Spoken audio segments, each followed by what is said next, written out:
దేవుని వాక్యం నుండి నెహెమ్యా గ్రంథం 3వ అధ్యాయము 5 వచనాలు చదువుకుందాం.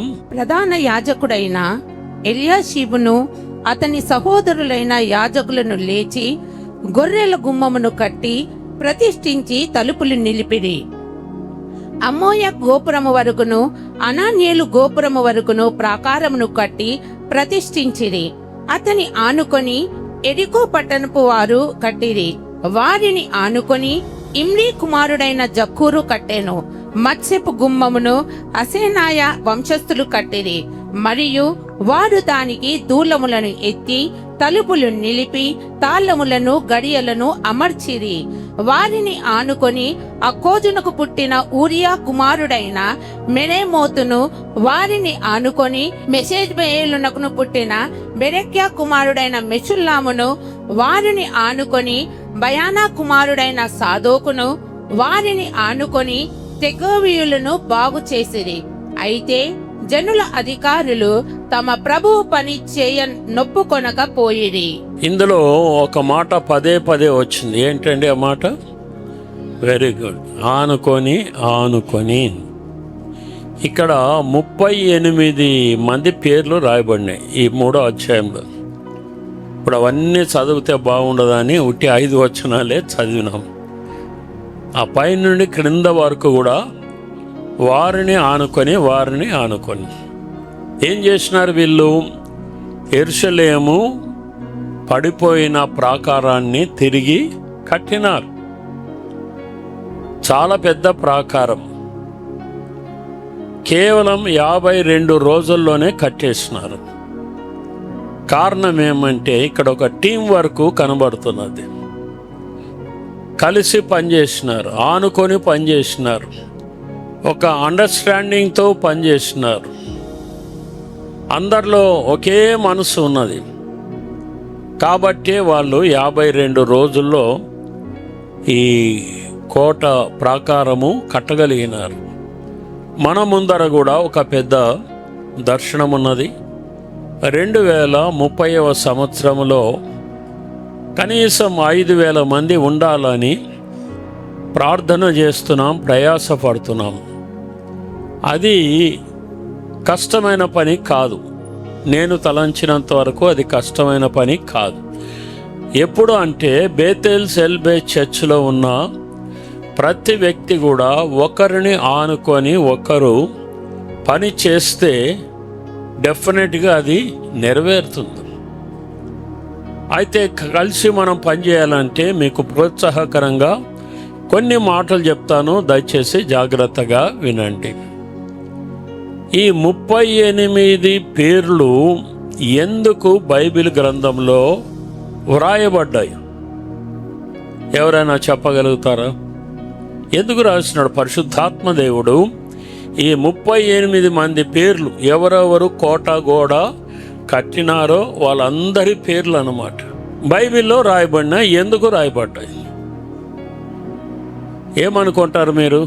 దేవుని పని మనం చేసినప్పుడు దేవుడు మనల్ని ఎవరిని మర్చిపోడు. వింటున్నారా? ఆయన కొరకు నువ్వు ఏమి చేసినా కూడా ఆయన ఎవరికి అచ్చుండే దేవుడు కాదు, ఎవరిని మర్చిపోయే దేవుడు కూడా కాదు. యెరూషలేము దేనికి గుర్తుగా ఉన్నదంటే సంఘానికి గుర్తుగా ఉన్నది. అది ప్రకటన గ్రంథంలో మనకు కనబడుతుంది. యెరూషలేము అనే పట్టణము కొరకు పెళ్లి కుమారుడు యేసు ప్రభు దిగి వచ్చినాడు. కాబట్టి ఆత్మీయంగా చెప్పాలంటే యెరూషలేము సంఘాన్ని కట్టడానికి ఈరోజు దేవుడు ఎంతో మందిని పిలుస్తున్నాడు, అవకాశం ఇస్తున్నాడు. ఇక్కడ వాళ్ళు 38 మంది పేర్లు చాలా చక్కగా రాయబడ్డాయి. అందులో కొంతమంది కుటుంబాలతో కూడా సేవ చేస్తున్నారు. చూడండి 3వ అధ్యాయం 12వ వచనం ఒకసారి మనము చదువుకుందాం. ఆనుకొని యెరూషలేములో సగమునకు అధిపతి అయిన అలోయేషు కుమారుడైన షల్లూమును అతని కుమార్తెలను బాగు చేసిరి. కుమార్తెలు కూడా, కుమారులు కుమార్తెలు తల్లిదండ్రులు అందరూ ఈ పనిలో నిమగ్నమైపోయినారు. దీని బ్యాక్గ్రౌండ్ స్టోరీ బహుశా మీకు అందరికీ తెలుసు అని నేను అనుకుంటున్నాను. నెహెమ్యా ఆ రాజు దగ్గర, ఒక అన్యరాజు చాలా దూర ప్రాంతంలో ఆ రాజు కింద గిన్నె అందించేవానిగా ఉన్నాడు. గిన్నె అందించడం అంటే చాలా ప్రాముఖ్యమైన పని.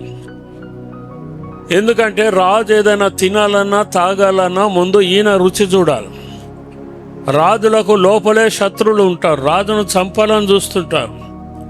వాళ్ళ అన్నంలో కానీ పానీయంలో కానీ విషం ఏదన్నా పెడితే ముందు ఈయన టేస్ట్ చేయాలి, అంటే ఆయన ప్రాణాన్ని పణంగా పెట్టాలన్నమాట.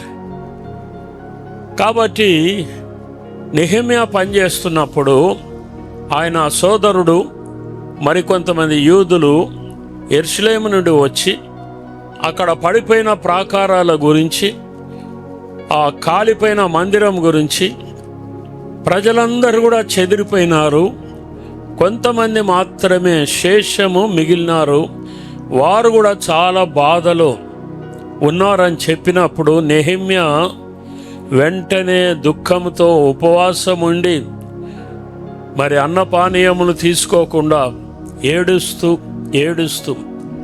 దేవుని సన్నిధిలో ప్రార్థన చేశాడు. అప్పుడు దేవుడు ఆయనకు దర్శనం ఇచ్చినాడు. దేవునికి స్తోత్రం, హల్లెలూయా.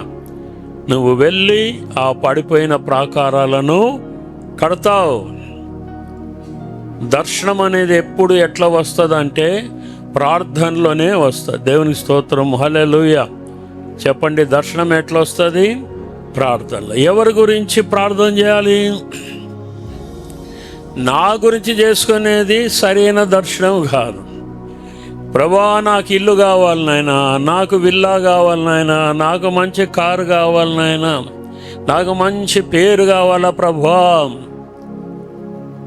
అందరూ నన్ను మెచ్చుకోవాలి నాయనా. అదే పనికిరాని దర్శనం, అది సరైన దర్శనము కానే కాదు. ప్రజల గురించి మనము ప్రార్థన చేస్తున్నప్పుడు దేవుడు దర్శనమిస్తాడు. ఎందుకు కొంతమంది మంచిగా సేవ చేస్తారు, ఎందుకు కొంతమంది మనం సరిగా సేవ చేయరు అంటే వాళ్ళకు దర్శనము లేదు. మోటార్ సైకిల్ అంతా బాగానే ఉన్నది, కొత్త మోటార్ సైకిల్, అన్ని పార్ట్స్ బాగానే ఉన్నాయి, అందులో పెట్రోల్ లేకపోతే పోతుందా? పోతుంది. మనం కూడా ఇక్కడ ఎన్నో విషయాలు చెప్తాం, ఇట్లా చేయండి అట్లా చేయండి అని చెప్తూనే ఉంటాం, కానీ అసలైంది పెట్రోల్ లేదు, దర్శనం లేదు. సో నా ఆశ ఏమంటే ప్రతి కేర్సెల్ లీడర్కు, ప్రతి సెక్షనల్ లీడర్కు, ప్రతి ఏరియా పాస్టర్కు దర్శనం ఉండాలి. ఇప్పుడు దేవుడు మనకిచ్చిన దర్శనం ఏం చెప్పండి? 2030 సంవత్సరాల్లో 5,000 మంది ఉన్నారు. మరి ఎంతమందికి ఉంది ఈ దర్శనం? ఎట్లా వస్తుంది ఆ దర్శనం? చెప్తారా? ఎట్లా వస్తుంది ఆ దర్శనం? మీ ప్రాంతంలో ఉన్న ప్రజల కొరకు ప్రార్థన చేస్తున్నప్పుడు దేవుడు ఆ దర్శనం ఇస్తాడు. ప్రభా, ఈ వీధిలో కేర్సెల్ లేదు నాయన, ఈ వీధిలో కేర్సెల్ లేదు ప్రభా, ఇక్కడున్న ప్రజలు నశించిపోతున్నారు నాయన అని ప్రజల కొరకు ప్రార్థన చేసేటప్పుడు దేవుడు దర్శనం ఇస్తాడు. బాగా గమనించండి, దేవుడు దర్శనం ఇస్తే దానికి కావాల్సిందంతా మరలా ఆయనే సమకూరుస్తాడు. When God gives vision, He will also provides provision. అర్థమైందా? ఎవరి దగ్గరికి వెళ్ళి మనం డబ్బులు అడగవలసిన అవసరం లేదు. దేవుడు దర్శనం ఇస్తే దానికి అన్ని సమకూరుస్తాడు. నెహెమ్యా విషయంలో అదే జరిగింది.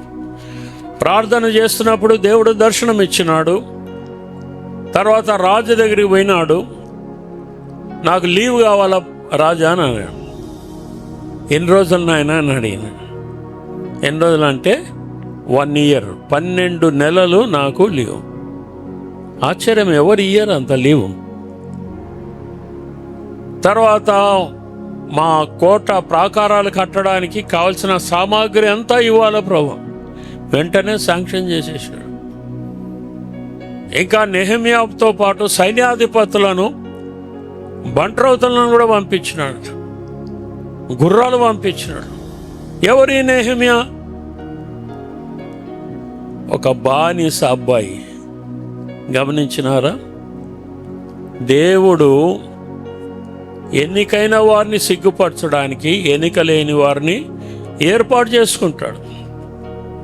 వాళ్ళ ద్వారా దేవుడు గొప్ప కార్యాలు చేస్తాడు. విలియం కేరీ ఎప్పుడన్నా విన్నారో లేదో నాకు తెలియదు. ఇంగ్లాండ్ దేశంలో విలియం కేరీ చెప్పులు కుట్టుకునేవాడు అంటే చెప్పులు కుట్టి అమ్మేవాడు అనమాట. షూ మేకర్ కూడా కాదు, ఆయన ఏమంటారంటే కాబ్లర్ అని అంటారు.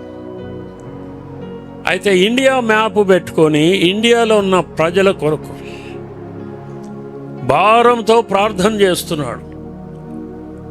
ప్రభా, నేను ఇండియాకు వెళ్ళాలి, మిషనరీగా వెళ్ళాలని. మరి అప్పుడు ఒక ఓడ వచ్చింది. రోజు కొంత డబ్బులు పోగు చేసుకునేవాడు. దేవుడు ఆయనకు దర్శనం ఇచ్చినాడు ఇండియా కొరకు. ఇండియాకు వచ్చి సిరంపుర ప్రాంతంలో కలకటాలో సేవ చేసినాడు. 33 భాషలలో బైబిల్ను తర్జుమా చేసినాడు. ఎంత గొప్ప సంగతి! 33 లాంగ్వేజెస్. ఇంతవరకు ఇండియాలో 30 భాషలు వచ్చినాడు ఎవ్వడూ లేడు. 14 భాషలు వచ్చిన ఆయన ఒక ఆయన ఉన్నాడు, పివి నరసింహారావు గారు. ఒక చెప్పులు కుట్టుకునేవాడు చూడండి, మన దేశానికి వచ్చి 33 భాషల్లో. తర్వాత సిరంపూర్ అనే బైబిల్ కాలేజ్ స్టార్ట్ చేసినాడు. ఆ రోజులలో ఈ యూనివర్సిటీ స్టూడెంట్స్కు, గ్రాడ్యుయేట్స్కు, వీళ్ళకు సాంస్క్రిట్ చెప్పే లెక్చరరే లేడు. అంత పండితులు ఎవరూ లేరు సాంస్క్రిట్లో. అప్పుడు విలియం కేరీని గవర్నమెంట్ వాళ్ళు అపాయింట్మెంట్ చేసుకున్నారు లెక్చరర్గా. సాంస్క్రిట్ నేర్పి అయ్యా మా స్టూడెంట్స్. కానీ గొప్ప కార్యాలు చేసినాడు విలియం కేరీ. అనేక సంఘాలు స్థాపించినాడు. కాబట్టి ఒకసారి గవర్నర్ గారు విలియం కేరీని పిలిచి, పెద్ద పెద్ద అఫీషియల్స్ అందరూ ఉన్నారు, ఆఫీసర్లు, వాళ్ళందరి ముందర అవార్డు ఇవ్వాలని అనుకున్నాడు. ఎందుకంటే ఆయన చేసిన పని ఇంత అంత కాదు. అందులో ఒక ఆయనకు విలియం కేరీ అంటే అస్సలు ఇష్టం లేదు, అసూయపరుడు. వాడేం చేసినాడు, అందరి ముందర నువ్వు ఒక షూ మేకర్ కదా ఒకప్పుడు అన్నాడు. అంటే విలియం కేరీ అన్న, నో బ్రదర్, నేను షూ మేకర్ని కాదు, నేను కాపులర్, చెప్పులు కుట్టుకునేవాడిని, చెప్పులు తయారు చేసేవాడిని కాదు. ఎంత తగ్గింపు చూసినారా! కాబట్టి ప్రియులారా, దేవుడు దర్శనాలు ఇస్తాడు. చివరి దినాల్లో దర్శనాలు ఇస్తాడు ప్రజలకు, దేవుని సేవ చేయమని. దేవుని సేవ చేయడం చాలా గొప్ప ధన్యత. ఏదో బలవంతం చేస్తున్నారని అనుకోకండి, అట్లయితే సేవనే చేయొద్దు.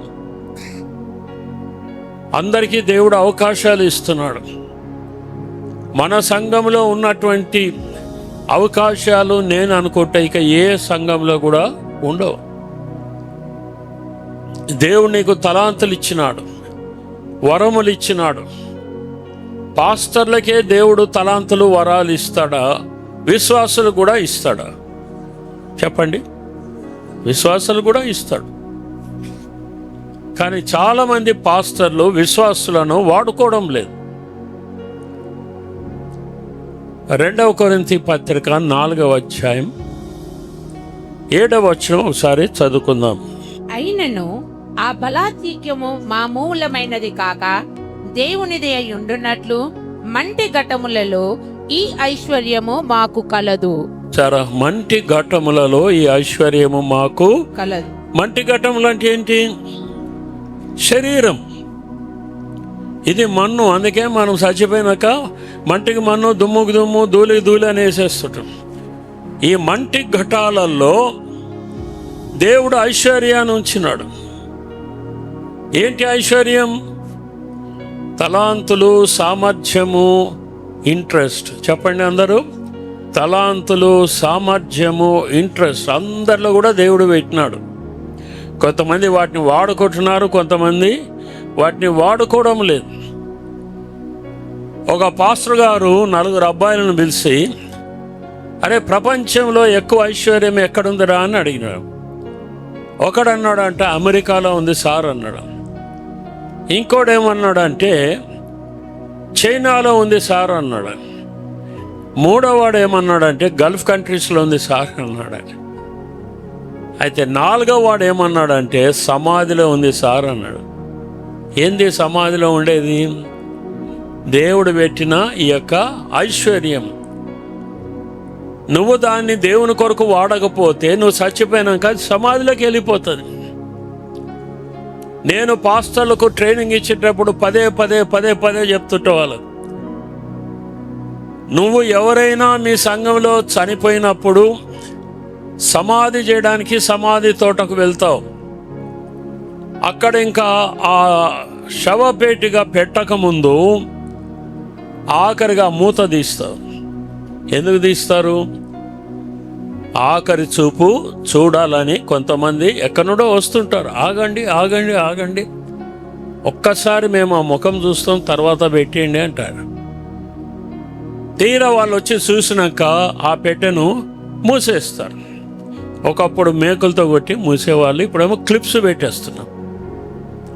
అప్పుడు నేను పాస్టర్తో అంటాను, ఒక్కసారి ఆ మేకులు కొట్టి లేక క్లిప్స్ పెట్టి ఆ శవపేటికను లోపల దించకముందు ఒక దైవ సేవకునిగా నువ్వు ఆలోచన చేయి.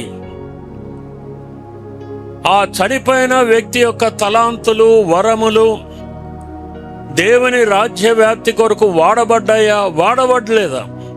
ఇప్పుడు ఎవరు బాధ్యులు? పాస్టరు బాధ్యుడా లేక విశ్వాసులు బాధ్యులా?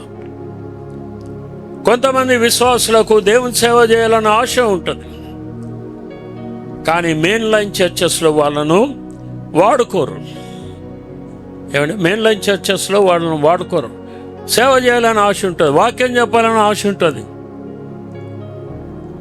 అందుకే వాళ్ళు ఏం చేస్తున్నారు, బయటికి పోయి సంఘం స్టార్ట్ చేసి వాళ్ళనే మనం ఏమంటున్నామంటే ఇండిపెండెంట్ చర్చ్ పాస్టర్స్ అని అంటున్నాం. మనం అర్థమవుతుందా అండి? సో నెహెమ్యా సమయంలో ఆ ప్రాకారపు గోడలు కట్టే వాళ్ళ పేర్లన్నీ కూడా బైబిల్ గ్రంథంలో రాయబడ్డాయి. దేవుడు ఎవరిని మర్చిపోడు. నేను అనుకుంటా బేతెల్ సెల్బే చర్చిలో ఎవరెవరు దేవుని రాజ్యం కట్టడానికి ప్రయత్నం చేస్తున్నారు ఒక్కరిని కూడా దేవుడు మర్చిపోడు. అందరి పేర్లు రాయబడ్డాయి. ఇప్పుడు ప్రశ్న ఏమంటే, ఏ గ్రంథంలో రాయబడ్డాయి?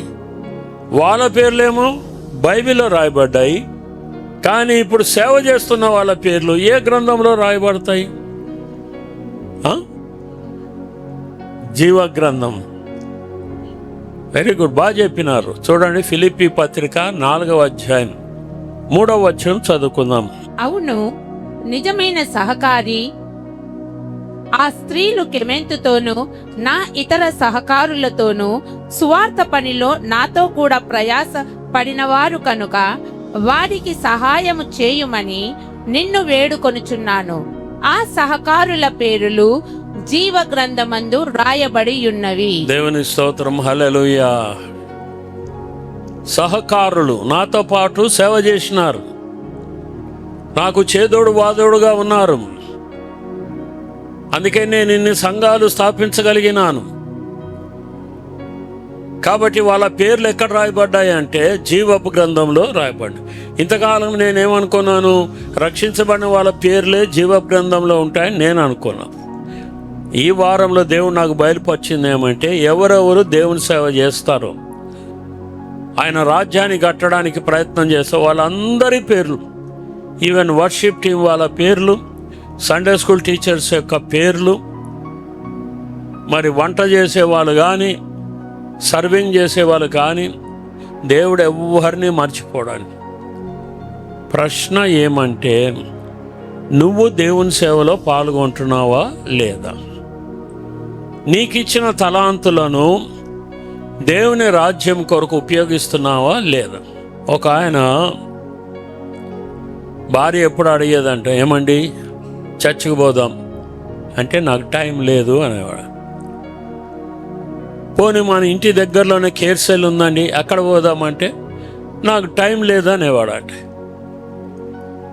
మన చర్చలో స్పెషల్ మీటింగ్స్ పెట్టినారు, వస్తారా అండి అంటే టైం లేదనేవాడు. అన్నిటికీ టైం లేదు.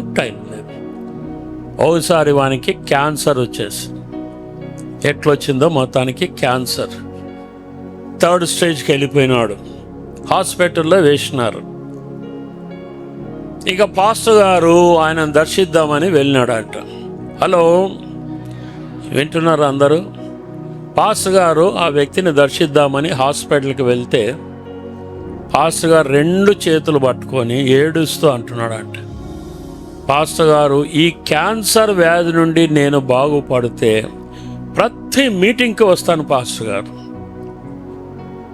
నేను ప్రతి కేర్ సెల్లో పాల్గొంటాను పాస్టర్ గారు, ప్రతి ట్రైనింగ్లో పాల్గొంటాను పాస్టర్ గారు.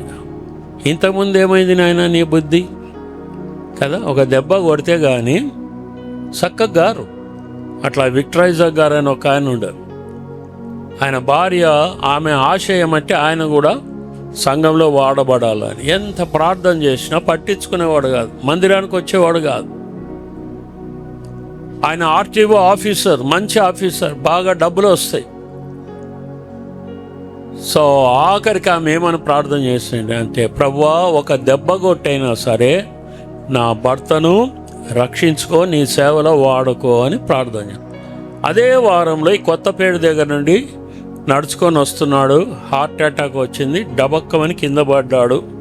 తీసుకుపోయి ఉస్మానియా హాస్పిటల్ వేసి, మరి ఆయన అడ్రస్ అవన్నీ చూసి ఫోన్ చేసినారు.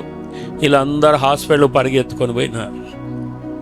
అప్పుడు డాక్టర్ అన్నాడంట, ఈయనకు మైల్డ్ హార్ట్ అటాక్ వచ్చింది, కొంచెం ఎక్కువ వచ్చింటే పరదేశులము ప్రియులారా అనే పాట పాడుకుంటూ ఉండేవాళ్ళు మీరు అని అన్నాడు. అప్పుడు రియలైజ్ అయినాడంట, ఆయన భార్యకు ఉద్యోగం లేదు, 5 మగపిల్లలు, అంత ఆడపిల్లలు లేరు ఆయనకు. ఈ విక్టోరియా మెమోరియల్ హోమ్ ఉంది కదా, దాని పక్కకే ఉండేది వాళ్ళ ఇల్లు, విక్టరైజర్ గారు ఆయన.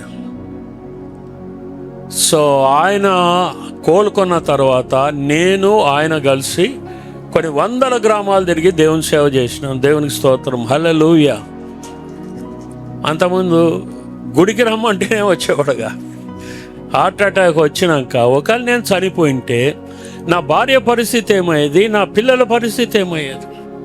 దేవుడు నాకు ఇచ్చిన అవకాశాలు నేను పోగొట్టుకున్నానని ఆయన చాలా గొప్ప సేవ చేసినాడు.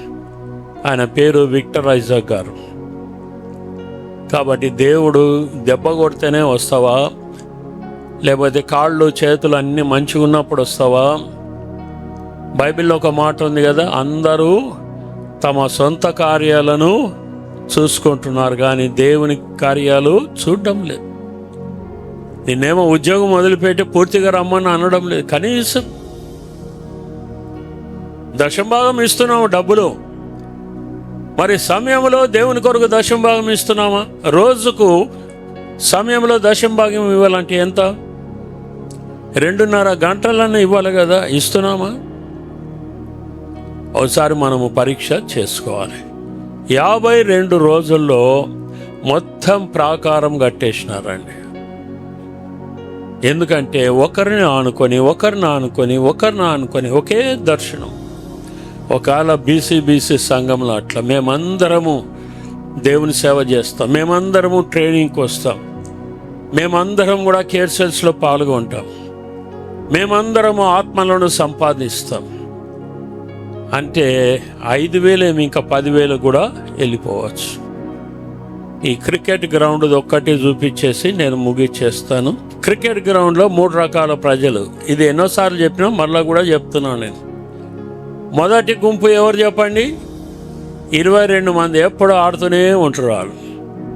రెండవ గుంపు ఎక్స్ట్రా ప్లేయర్స్, అంటే వీళ్ళకి దెబ్బలు తగిలితే అప్పుడప్పుడు వాళ్ళు ఆడతారు. మూడవ గుంపు ఎవరు చెప్పండి? ఆడియన్స్, అంటే చప్పట్లు కొట్టేవాళ్ళు.